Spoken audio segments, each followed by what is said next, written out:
You know what I think is the greatest gift for a father on Father's Day? The acknowledgement. Not the acknowledgement of his children and his wife and his family. I mean, that's important, mind you. It's good to see that. But real fathers have a tendency to gaze out over whatever it is they've done for their family. Now, the whole idea of life, liberty, and the pursuit of happiness is the greatest gift that a father literally can provide for his family. Life, liberty, pursuit of happiness. The same thing you'd find in the Declaration of Independence. That's many good fathers, I think. I know my father was that kind of guy, whereby he's able to sit down and watch the people that he loved have fun, enjoy themselves, life, and then the freedom to do it without having any fear of retribution or harm. Liberty. And then for them to have that dream, to go to sleep and know that they can dream dreams and make it happen.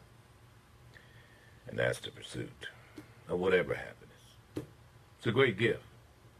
It's something that when you look in your father's eyes, you have a tendency to see that.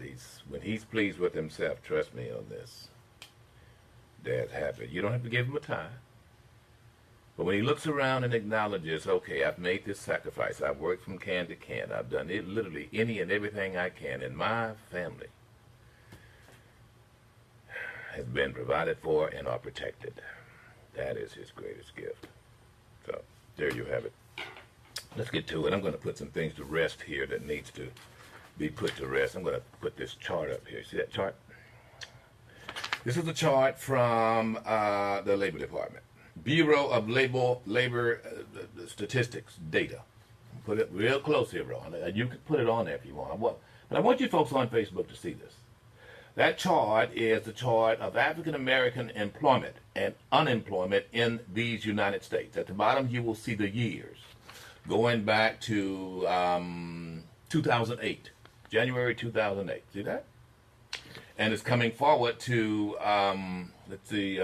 January 2018. See that chart? It goes up, starts at the bottom. It started with George W. Bush in 2008. January 2008, this is the last year of George W. Unemployment among African Americans was right around 8-9%. Pretty high, huh? You can blame the tax cuts for that, but I'll explain later. And then, as you see it at 2008, President Barack Obama took office January 20th, 2009. See that? Now, when President Barack Obama took office, there was absolutely positively nothing he could do at that point. Nothing that he did the first year outside of running for office did anything to create or lose jobs. You got it? President's coming into office. The president comes in with the legacy of his predecessor. When George W. Bush left office, we were looking pretty close to 8.5%. And at that point, it goes up for African Americans. It spiked. It went all the way up to almost 15%. See it? And beyond 15%, 18% in President Barack Obama's first year. Now, ladies and gentlemen, you got to understand what was happening then. Of course, you had TARP.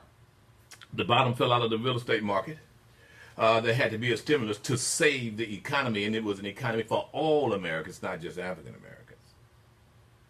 Now, maybe some of you millennials don't know this, but I do. And those like me know it. And you should know it if you're observant. With African Americans, you are the last hired and the first fired. It hadn't really changed. Not really. Unions kind of changed it, but now unions are on the they are descending. They don't have nearly as many. That was one reason why African Americans really flocked to unions, to be quite frank. By the way, you still should, to be quite frank. But be that as it may. So what you're seeing here in this, let's see, it peaked at, it would have been the next year, 2010. African American unemployment was somewhere around 17%. See the top of that mountain there, that graph? See that? Now, why am I showing you this? I'm showing you this for a very good reason, so that you will have a mental image in your mind to understand what transpired, and how economies work, and how this country works, and how policies work. They don't work overnight. The president doesn't come into the office and go, okay, yeah, instant presto, pop my fingers, I won, and everything's all well. There was a whole lot of pain in the first beginning years of President Barack Obama, but it was not because of President Barack Obama. It's because of the tax cut and spend Bush years. That's what happened. Those policies got us into this. You remember all the downsizing that took place and all of that? Remember all that?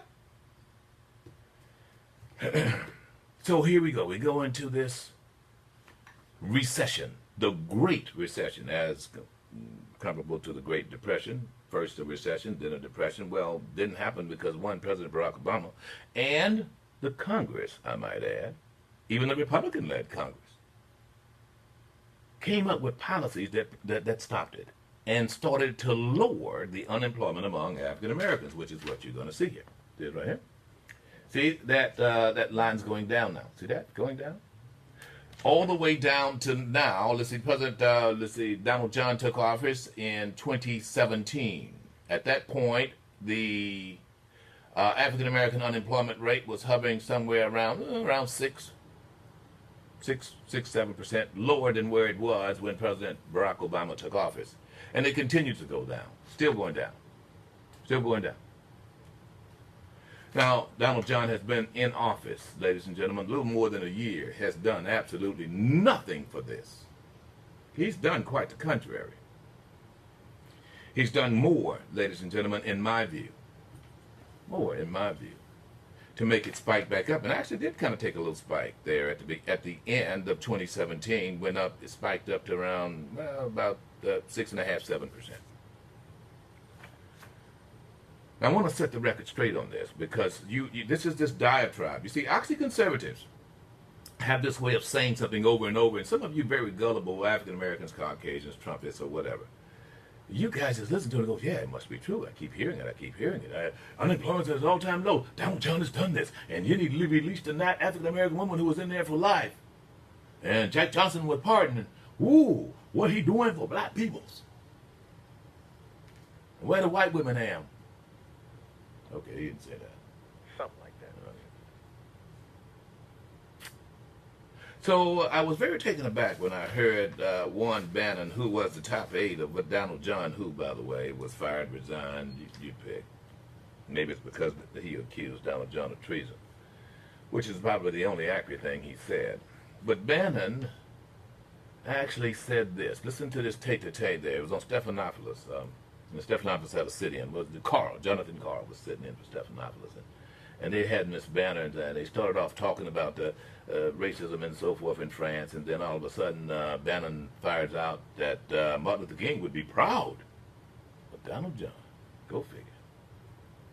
They said, oh, Trump's going to lose by 20 points. He brought this mad bomber in. He's just going to destroy his enemies on the way down. Hillary Clinton comes off the beach, off the Hamptons, and she gives her identity politics. White nationalism, white racism. And I said at the time, sitting in the war room with the guys, I said, hey, if she runs on that and we continue to press economic nationalism and jobs, okay, and bringing jobs back from China, we're going to run the tables on it, and we did. And that's, by the way, lead up to that. That's, but by the way, the mainstream media, what BBC did and what you just did, you want to take the last 2 seconds. You don't take the lead up. It's more than 2 seconds. It's what you said. Martin Luther King, he would be proud of what Donald Trump has done for black and Hispanic working class.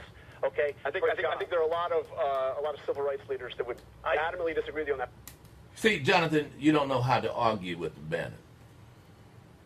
You see, a lot of the ABC, CNN commentators don't know how to argue with the Bannons or the oxy-conservatives. Rip knows how.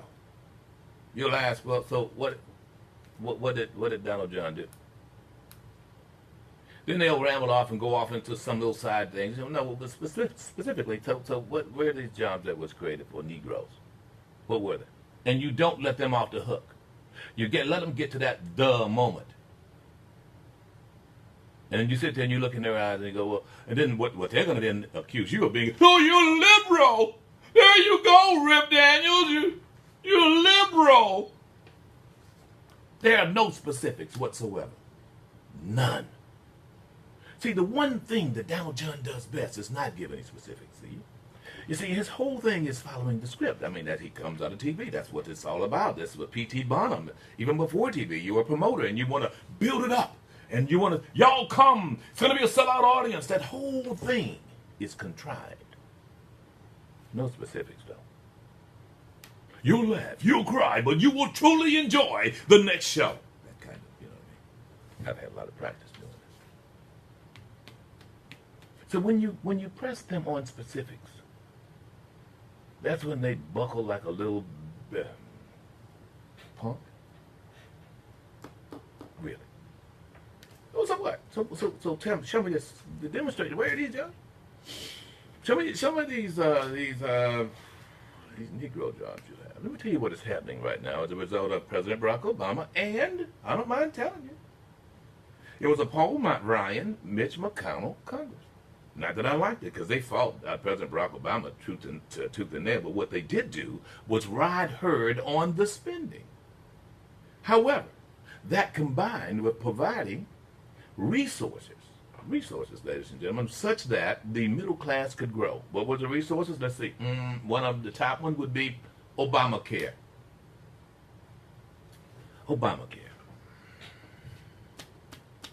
Obamacare, man, let me just tell you, that Obamacare put more money in this economy than I can't think of too many other things besides Medicaid and Medicare. I'm talking about bottom-up trickle. You see, that whole idea of the rising tide raises all boats, well, if you're in a ship or a cruise line like multi-millionaires, billionaires, and trust me, you're going to be sitting high in the clouds. I'm just going to tell you, you don't need a tax cut, I can tell you that, because the tide is coming up. I'm just saying. But those who were at the bottom of Obamacare, man, I'm telling you, that home health industry just was blossoming. Still is, actually.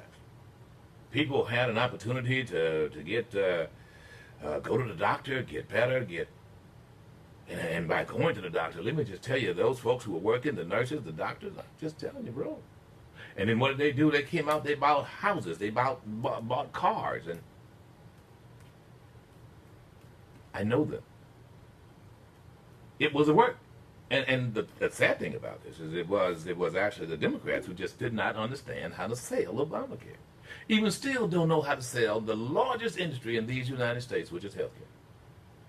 They still don't sell it as a labor star. Ladies and gentlemen, if in fact Memorial Hospital closed down in Gulfport, Mississippi, trust me on this, that would be the second largest employer in Gulfport, Mississippi, gone. Just watch what happens to all the restaurants. Watch what happens to all the insurance people and the car dealers. Just watch. Same thing if Forest General there in Hattiesburg, or the hospitals there in Jackson. That's what this is all about. Now that's bottom up. That combined with the fact, ladies and gentlemen, with the housing industry, they came up with something else. Here it is. You ready for this? Brace yourself. It's no big deal. Going back to the Bush administration, when you had Katrina, you had what's called tax credits. What it does is provide the developers an opportunity to go in and build and get a tax credit. Literally end up having a credit when they file their taxes. In other words, when you get a credit, it assumes that first you're going to make a profit. So if you're going to make a profit, let's say if you come up and your income ends up being $200,000, well, the government arbitrarily, because you built these houses, these low-income houses or houses that can be subsidized, right? The government will say, look, we're going to give you a tax credit. It might be $200,000, $300,000. In some cases, for major developers, $1 million. So that means they just made free money. The income they made, based on the credit they have, is enough. That combined with the fact that if once they keep the development up for 5 to 10 years, then guess what happens, Ro? Refi? The loan goes away. Whoa, forgive me. Oh, it was good. Wow. Woo! Ro, it was good. What it did was it stimulated growth, especially in areas that had lost housing. It was a way the government said, okay, look, we need to get housing. So I tell you we'll do it. We'll offer this to the developers. Now, ladies and gentlemen, I'm not sitting here saying that's a good idea. It was a good idea to Sounds get like a housing. good idea. Well, to getting housing. I, on the other hand, would have looked at that differently. I would have promoted home ownership. There was a time not very long ago, late 1960s, early 1970s, when it was we went through a serious recession. Jimmy Carter was in the White House, and Congress came up with another idea. And that idea was to offer financing for 50, 60 years. In other words, you would amortize it over 50, 60 years as opposed to 30-year mortgages. That's how Sherwood Estates was built. That's how many of the predominantly African-American subdivisions were built. So-called HUD homes came about at that time. Folks, I was here. Now, was there also a correlating bump in home ownership when this happened? No. Actually, multifamily became the thing. You got me? Now, there were some programs, Heather would know more about this. There were some programs whereby, after Katrina, for instance, you were given a mortgage, and if you paid for it for so long, then the monies were forgiven. That did exist. Not nearly as prominent as tax credits, though. Tax credits is something that, let me just tell you, rich boys love. They eat it up. I mean, it was a good deal. It's a good idea to spur growth and get rebuilding again, because it's very difficult to rebuild. But hang on. You got to understand what happened here. You see, what happened here was that bottom up. What President Barack Obama and the Republican-led Congress did was continue to allow the bottom to grow. When the bottom grows, unemployment goes down. Who's the bottom? Small businesses like this one. Just like this. Small businesses, those individuals that go out, little small contractors, like RIP Daniels, the small radio stations, the mom and pop shops. You know? You regulate, in some cases, the big boys just to give the little boys a chance. Walmart was running out. I mean, just try finding a hardware store. So there had to be some kind of regulations and oversight, at the very least, just to have the little mom and pop shop stay open and say, stay solvent. That's what I'm saying.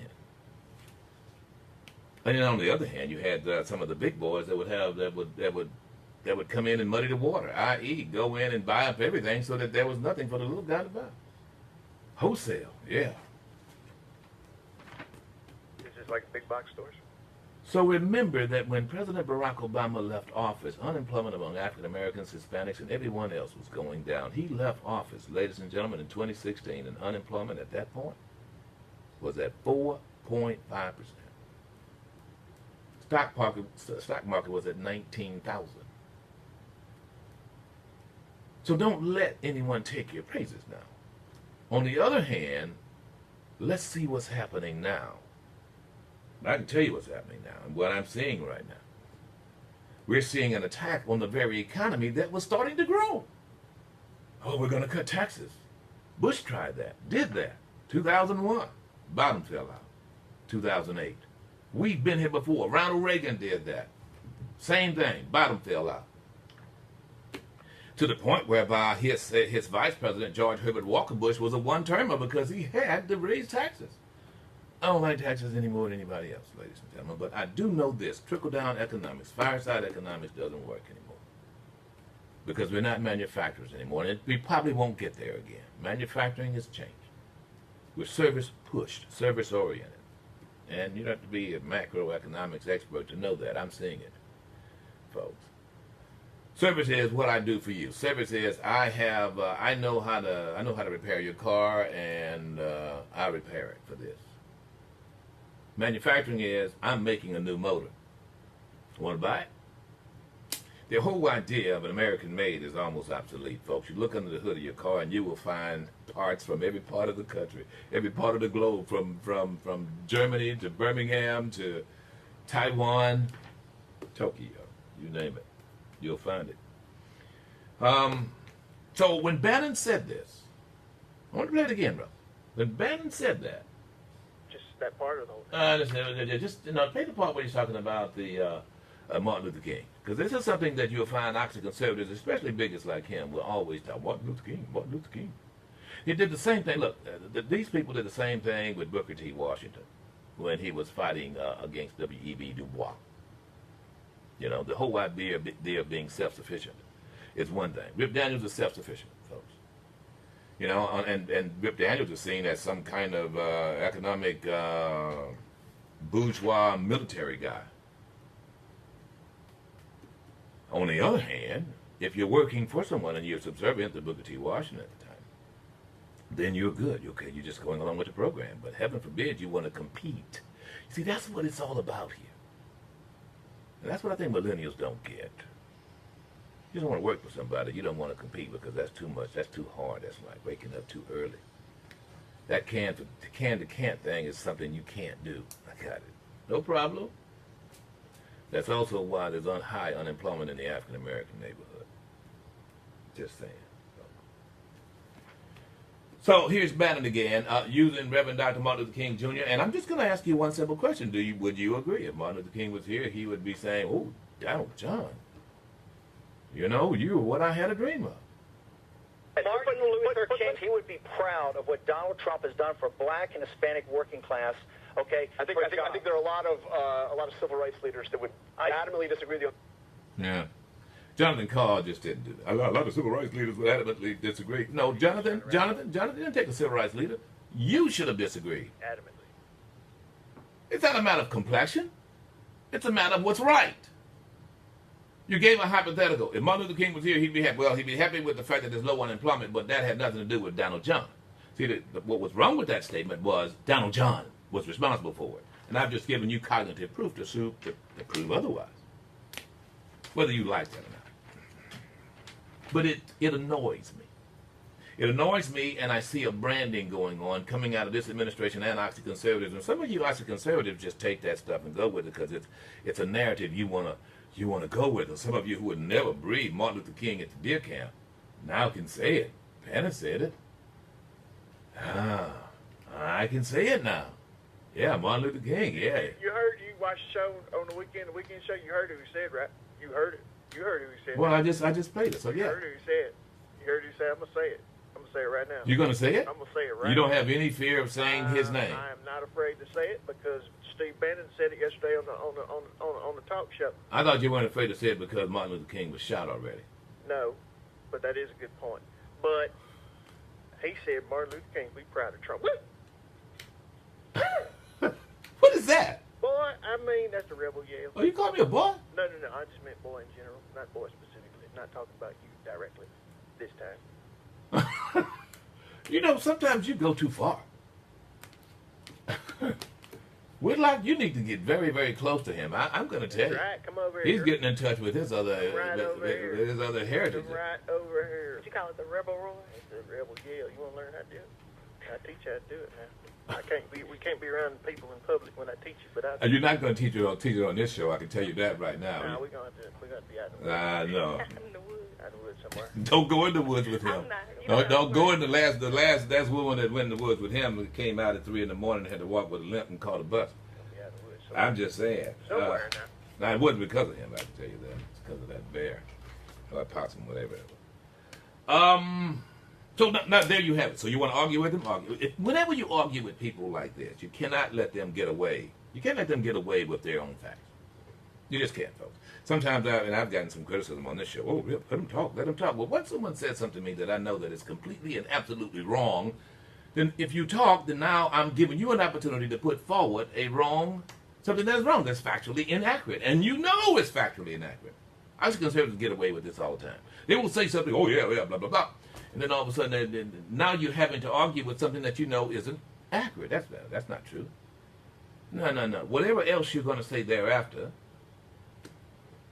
we got to first cover this. Now, if I allow you to set the basis for our conversation and it's not based on facts, then we're talking about falsehoods.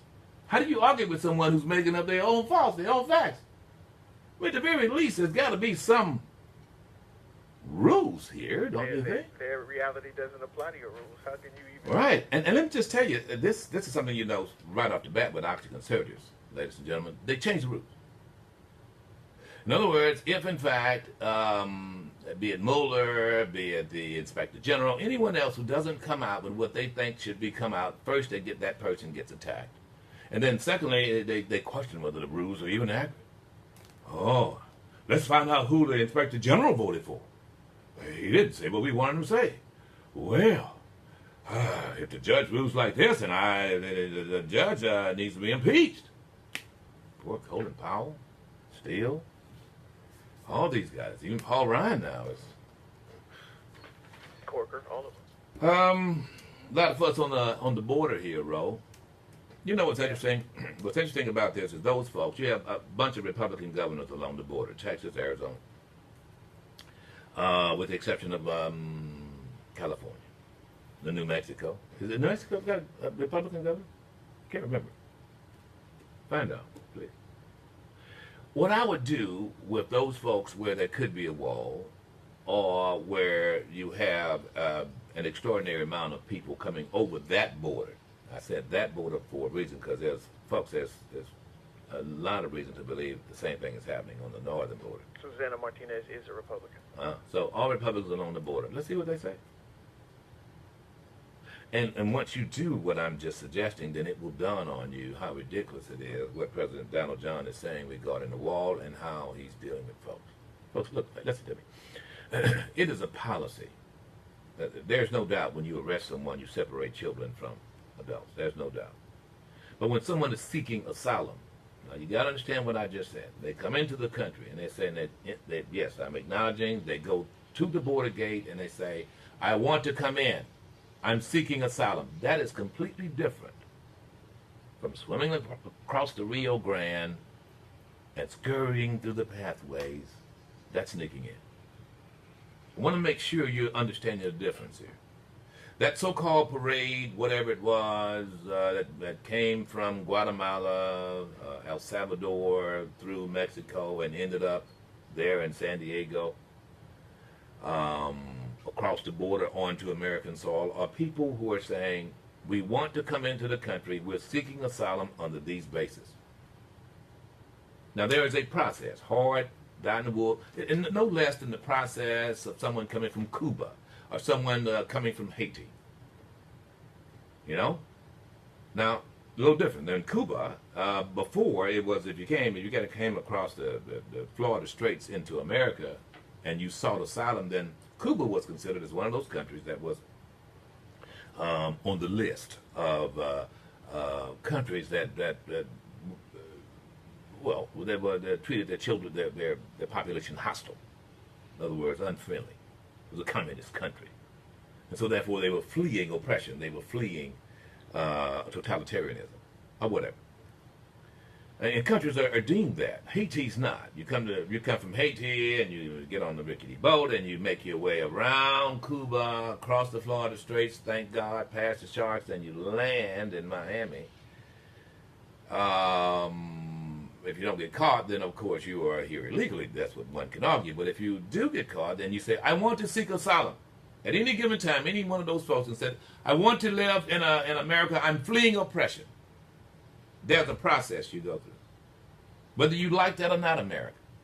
That's different from someone hiding in a van, someone sneaking under the bridge, or in Canada digging a tunnel.